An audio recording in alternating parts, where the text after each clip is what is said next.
गुरु नानक देव जी से जुड़ी तमाम कहानियां आज भी समाज में प्रचलित हैं। उन्होंने अपने जीवन काल में लाखों लोगों की जिंदगियां संवारी। उनके उद्देश्य और उनके द्वारा दिखाए गए रास्तों ने समाज का उद्धार किया। जो उनसे मिला उनका ही हो गया। आज भी भारत में तमाम गुरु नानक देव जी से जुड़ी बातें लोगों को बताते हैं और उन्हें गुरु जी द्वारा दिखाए गए रास्तों पर चलने के लिए प्रेरित करते हैं। सदगुरु जग्गी वासुदेव ने भी गुरु नानक देव जी को लेकर कई अहम बातें बताई हैं। चलिए जानते हैं आखिर गुरु नानक देव जी को लेकर सदगुरु ने क्या कहा है। आगे बढ़ेंगे उससे पहले अगर आपने अभी तक हमारे चैनल को सब्सक्राइब नहीं किया तो जल्दी कर लीजिए। वीडियो पसंद आएगी तो लाइक कर लीजिएगा, कमेंट सेक्शन में अपनी राय जरूर दीजिएगा। लाखों लोगों की जिंदगी को सकारात्मक दिशा देने वाले जग्गी वासुदेव लंबे समय से अध्यात्म से जुड़े हुए हैं। इन्होंने ईशा फाउंडेशन की स्थापना की है, जिसके कई विंग्स भारत के साथ साथ पूरी दुनिया में है। इनके फॉलोअर्स की संख्या काफी ज्यादा है। उन्होंने गुरु नानक देव जी से जुड़ी जो बातें बताई हैं वो आपको भी जाननी चाहिए। सदगुरु ने गुरु नानक देव जी के बारे में कहा कि वो बहुत दयालु और साहसी थे।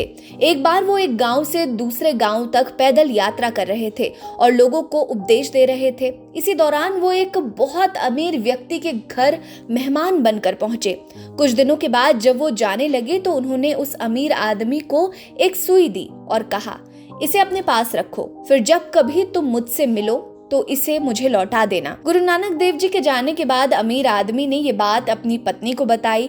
वो सब जानकर पत्नी बहुत क्रोधित हुई और अपने पति से बोली, तुमने गुरुजी से ये सुई क्यों ली?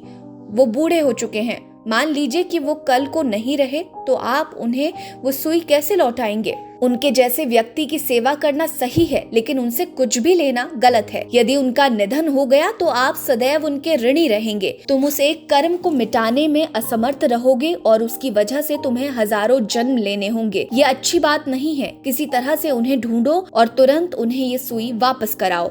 सदगुरु आगे बताते हैं कि इस तरह वो अमीर आदमी अपनी पत्नी की बात मानकर गुरु जी की तलाश में निकल पड़ा। 2 महीने बाद उसने गुरु नानक देव जी को ढूंढ लिया और कहा, गुरुजी, मैं ये सुई अपने पास नहीं रखना चाहता। आप बूढ़े हैं। यदि आप मर जाओ तो मैं इस सुई को अपने साथ स्वर्ग नहीं ले जा सकता और वहां आपको नहीं दे सकता। मैं सदैव आपका ऋणी रहूंगा। आदमी की बात सुनकर गुरु बोले, तो तुम जानते हो कि इस सुई को स्वर्ग में अपने साथ नहीं ले जाया जा सकता। आदमी बोला, बिल्कुल। गुरुजी ने फिर कहा, अगर तुम एक सुई तक अपने साथ नहीं लेकर जा सकते तो उस धन दौलत का क्या जो तुम इकट्ठा कर रहे हो, उसे भी तो तुम लेकर नहीं जा पाओगे। उस धनवान व्यक्ति को गुरु से सीख मिल गई। वो उनके पैरों में गिर पड़ा। घर लौटकर उस व्यक्ति ने अपने पास केवल उतना ही धन रखा जिसकी उसे अपने परिवार के लिए आवश्यकता थी। इसके बाद उसने खुद को उन कार्यों के लिए समर्पित कर दिया जिनकी समाज को जरूरत है। सदगुरु कहते हैं कि हर इंसान को अपने मन में ये तय करना होगा कि उसकी जरूरत क्या है। उसे जितनी जरूरत है उतना लेना चाहिए और इसके अलावा अपनी क्षमताओं का उपयोग दूसरों की भलाई के लिए करना चाहिए। जब तक ऐसा नहीं होता, मनुष्य स्वयं और इस संसार के लिए दुर्भाग्यशाली है। इस धरती पर विनाश का असली कारण भूकंप, सुनामी और ज्वालामुखी नहीं है। इसका असली कारण इंसानों की अज्ञानता है। अज्ञान ही एकमात्र विपत्ति है और इसका एक ही समाधान है, वो है ज्ञान। आप सदगुरु को लेकर क्या सोचते हैं? हमें कमेंट सेक्शन में जरूर बताइए।